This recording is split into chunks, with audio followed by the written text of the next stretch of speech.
Assalamualaikum warahmatullahi wabarakatuh. Akhir-akhir ini kita makin sering melihat ustadz dan pendakwah yang dalam pengajiannya itu bukannya fokus membahas tentang Islam, tapi justru malah membahas agama lain, membicarakan agama lain, tapi dengan cara yang merendahkan gitu loh. Dan ini bisa merendahkan agama lain tersebut gitu loh. Ini modelnya bisa bermacam-macam. Misalnya membicarakan agama lain, misalnya Kristen ya, dengan prasangka dan kebodohan gitu, ignorance gitu. Seperti yang dilakukan oleh Ustadz Adi Hidayat ketika dia bilang bahwa orang Katolik itu ke gereja hari Minggu karena menyembah Santo Domingos gitu.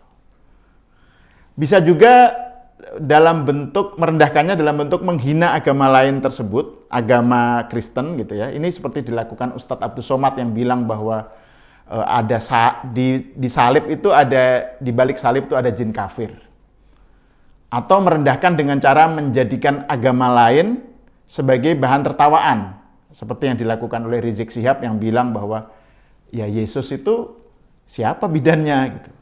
Juga yang banyak sekali terjadi sekarang itu mu'alaf, orang baru masuk Islam terus didaulat menjadi ustadz dan atau ustadzah gitu, dan mendapat mimbar untuk bicara di pengajian untuk jelek-jelekin agama mantannya, agama dia sebelumnya gitu. Gejala ini menjadi ironis karena di sisi lain kalau ada pengikut agama lain merendahkan Islam, entah itu melecehkan Nabi Muhammad atau menyatakan sesuatu yang dianggap menghina ya, itu langsung wah kemarahan luar biasa, langsung protes, maki-maki dan kemarahan di banyak tempat gitu. Jadi ini sesuatu yang menjadi gejala kehidupan beragama belakangan ini. Nah, untuk menyikapi persoalan tadi, saya kira kita perlu melihat masalahnya dari sudut pandang Islam, dari sudut pandang Al-Quran terutama. Bagaimana sih sebenarnya sikap orang Islam yang merendahkan agama lain itu menurut Al-Quran?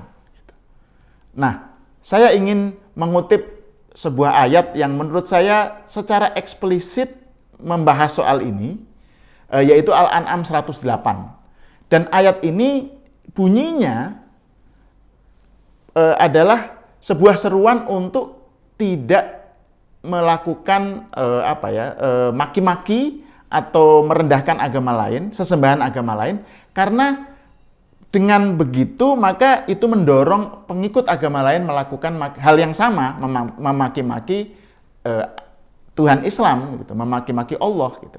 Jadi intinya kalau tidak mau agama Islam itu dimaki-maki, tidak mau agama Islam dilecehkan, jangan memaki-maki Tuhan agama lain, jangan melecehkan keyakinan agama lain. Itu pesan dari Al-An'am 108 tadi.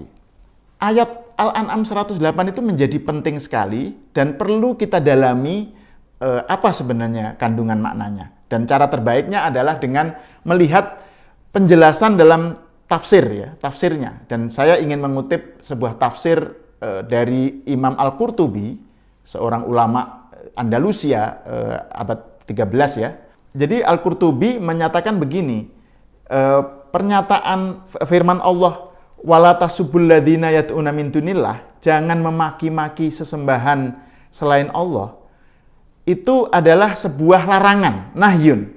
Dan Allah melarang umat Islam memaki-maki sesembahan agama lain karena kalau misalnya, dan ini alasan menurut saya menarik ya, kalau misalnya itu dilakukan, maka yang akan muncul adalah Allah akan dimaki-maki oleh mereka gitu. Jadi ini alasan utama yang dinyatakan di situ.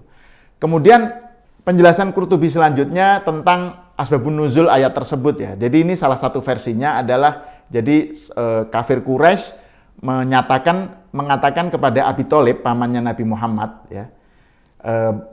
Imma antantahiya Muhammadan wa ashabahu an sabbi alihatina wal ghaddi minha wa imma an nasubba ilahahu wa nahjuahu Kemudian fanazalat al-ayah. Jadi atau kamu menghentikan Muhammad dan para sahabatnya untuk melakukan maki-maki Tuhan kami, gitu. Atau kami yang akan memaki-maki balik mereka. Gitu. Ini ancaman orang Quraisy, kafir Quraisy kepada Abi Thalib. Lalu turunlah ayat tersebut. Nah, yang menarik itu dalam uraian Al-Qurtubi selanjutnya, dia bilang ulama berpendapat, qalal ulama'u hukmuha baqin fi hadhil ummah ala kulli halin. Hukum larangan memaki-maki agama lain, sesembahan agama lain itu permanen. Berlaku terhadap umat Islam dalam setiap kesempatan sampai sekarang gitu. Famatakanal kafiru fi manaatin wa khifa ayyasubbal islama awin nabiyya alaihi salatu wassalam awillaha azza wa jalla fala yahillu li muslimin ayyasubba sulbanahum wala dinahum wala kana isahum. Nah, bagian ini yang menarik. Jadi manakala non-muslim atau orang kafir itu dikhawatirkan melakukan memaki-maki Islam, memaki-maki Nabi, melecehkan Allah Subhanahu wa taala. Dalam situasi seperti itu, maka upaya muslim untuk memaki-maki itulah sesuatu yang haram gitu loh. Fala yahillu, maka tidak boleh, maka haram, maka tidak halal bagi orang Islam melakukan tindakan mencela, mencaci maki, menista, merendahkan sulbanahum, salib mereka, yaitu salibnya orang Kristen tadi. Dan tidak boleh juga melakukan maki-maki terhadap agama mereka. Tidak boleh juga melakukan maki-maki terhadap atau melecehkan terhadap gereja mereka. Ini pernyataan menarik menurut saya. Jadi larangan memaki-maki itu sifatnya permanen sampai sekarang.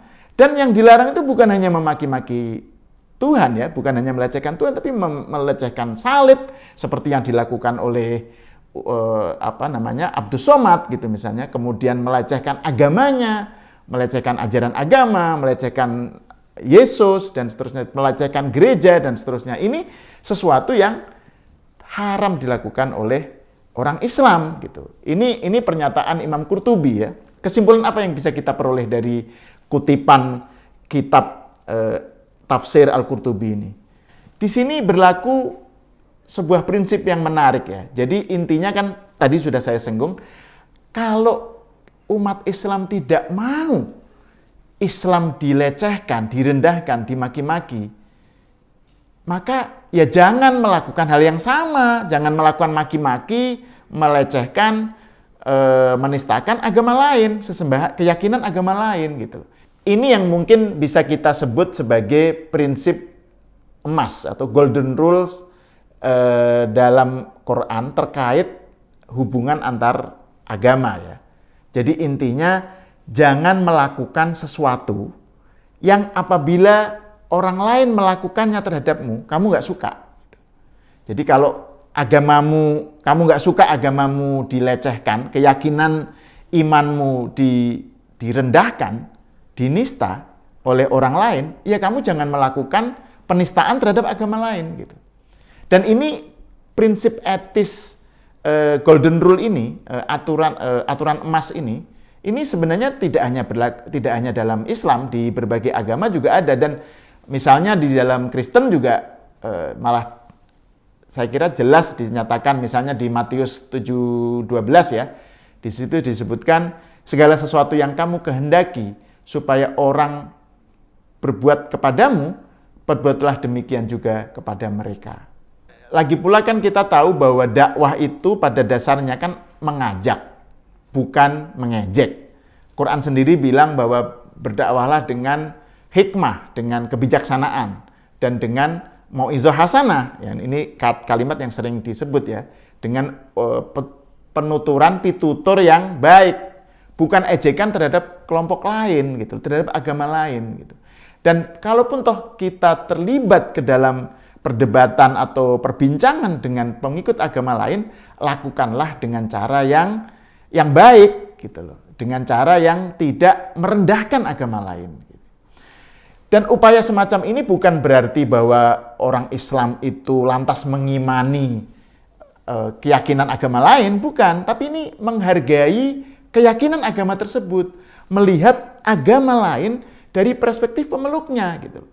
Karena memang lagi-lagi saya ingin kembali kepada Al-An'am 108 tadi kan, ada petikannya yang bilang, ya ini sesuai dengan petikan ayat Al-An'am 108 ya, yang berikutnya. Kadzalika zayyana likulli ummatin amalahum. Demikianlah kami jadikan setiap umat itu menganggap baik tindakan mereka, amalan mereka, agama mereka gitu. Jadi kenapa sikap saling menghormati itu penting, sikap tidak menista agama lain itu penting, karena bagi orang Islam itu memang ya keyakinannya yang paling benar gitu. Tapi bagi orang non-Muslim, bagi orang Kristen, keyakinan mereka lah yang paling benar. Bagi orang Yahudi juga sama, keyakinan agama Yahudi lah yang benar, dan seterusnya gitu loh. Jadi karena Tuhan sendiri, Allah sendiri sudah menjadikan tadi bagi setiap umat itu sebuah sikap menganggap baik agamanya mereka masing-masing, ya kita hormati gitu. Kita hargai itu gitu. Jadi intinya, kalau memang mau berpatokan kepada Al-Quran nih, ustadz atau pendakwah atau ulama yang membicarakan agama lain, ya jangan merendahkan lah. Jangan menista agama lain. Jangan mengolok-olok agama lain. Karena kita juga kan umat Islam nggak suka kalau agama kita diolok-olok, direndahkan, dan dinista. Saya Ahmad Sahal, kita berjumpa lagi di acara berikutnya. Assalamualaikum warahmatullahi wabarakatuh.